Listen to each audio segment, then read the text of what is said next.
Godzilla versus Kong, a true fight for the ages. Up there with Batman versus Superman, Hulk versus Thor, in a fight that really lived up to the hype. But what if we do a little something different today? What if instead of using this Godzilla, we use this Godzilla instead? How does Kong do then? It's King Kong versus Shin Godzilla. Who wins? Let's find out. But before we get into it, well, if you think King Kong wins, hit the subscribe button. If you disagree, you think Godzilla wins, hit that notification bell. Now let's get it. So Kong is the ruler of Skull Island. That's where he gets the king from in King Kong. And he's been ruling and being an alpha titan for literally millions of years. Yeah, Kong has been alive for millions of years, and he could potentially be around for millions more, because the only way he can die is if he's killed. He can't die from old age. He's going to be still going while we're all long gone. Anyways, so after beating the giant skullcrawler and facing off against Samuel L. Jackson, Kong had to fight Godzilla next. And while this is real impressive, and beating Nick Fury and Mace Windu is cool, it's really his fights with Godzilla that I really want to focus in on here. I mean, if we're going to throw him up against Shin Godzilla, it's probably pretty important to see how he did it when he fought legendary Godzilla. Okay, so Godzilla is a monster, and he's actually one of the biggest versions of Godzilla that we've ever seen. He's almost 400 feet tall and 100,000 tons. It really takes a Godzilla like Godzilla Earth to beat him in size. So just keep that in mind when I show you this stuff. Their first fight was definitely in Godzilla's element in the water. So Kong had used destroyers and aircraft carriers as basically footholds in order to fight back. But Godzilla gets him under the water, tries to drown him, and Kong is able to strangle him right back. He uses his strength to almost outmuscle Godzilla under the water and escape. Pretty good showing to start out with. Then there was the second fight, the Hong Kong fight. And this fight actually starts at sunset in Hong Kong and doesn't let up until dawn. So they're fighting for like 12 hours here. And it is a hard fought fight. And even if Godzilla technically won by the end, Kong definitely got his hits in. I mean, look at this. Really listen to this.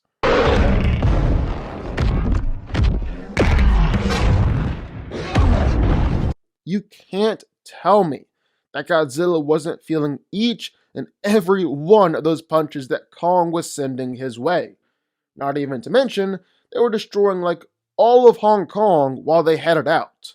We don't really talk about it much, but Godzilla and Kong probably killed at least tens of thousands of people in this fight. And he didn't just dish it out, Kong also had to take it from Godzilla. I mean, remember, that fight went over a 12-hour span. Kong took plenty of attacks from Godzilla throughout it. And I mean, Godzilla did end up winning too, so eventually Kong was beaten here. Had to be revived to get back into the land of the living. Yeah, the guy essentially died, so his durability has its limits. We've seen what can take him out. But if it requires a 12-hour fight with the literal king of the monsters to beat you, then I'm not going to necessarily hold that against you. You're pretty freaking tough. But this also means that Kong was operating at half strength when he had to fight against Mecha Godzilla.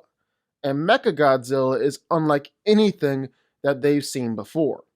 If Godzilla is a force of nature, and Kong is more like a fighter, a wise master, samurai, whatever, Mecha Godzilla is just a dick. He's a jerk. He's gonna fight dirty, and that's what they gotta go up against here at half strength.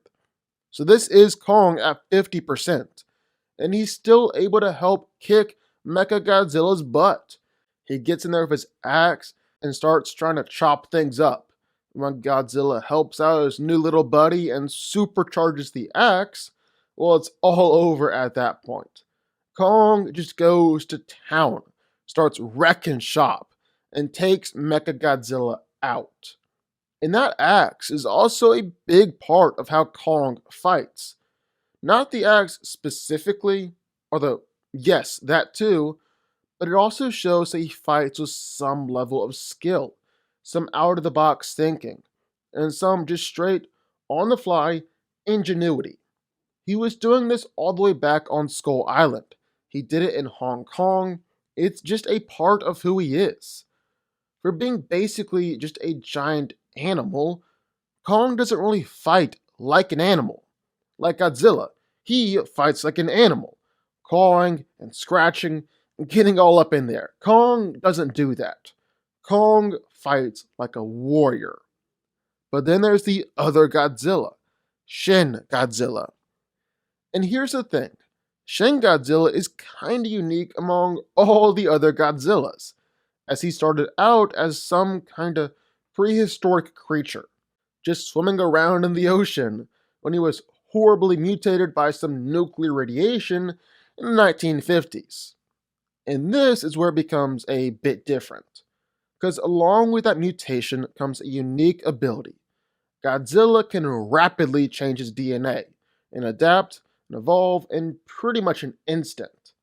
He then spent 60 years living under the ocean until he got bored one day and decided to try and destroy Tokyo.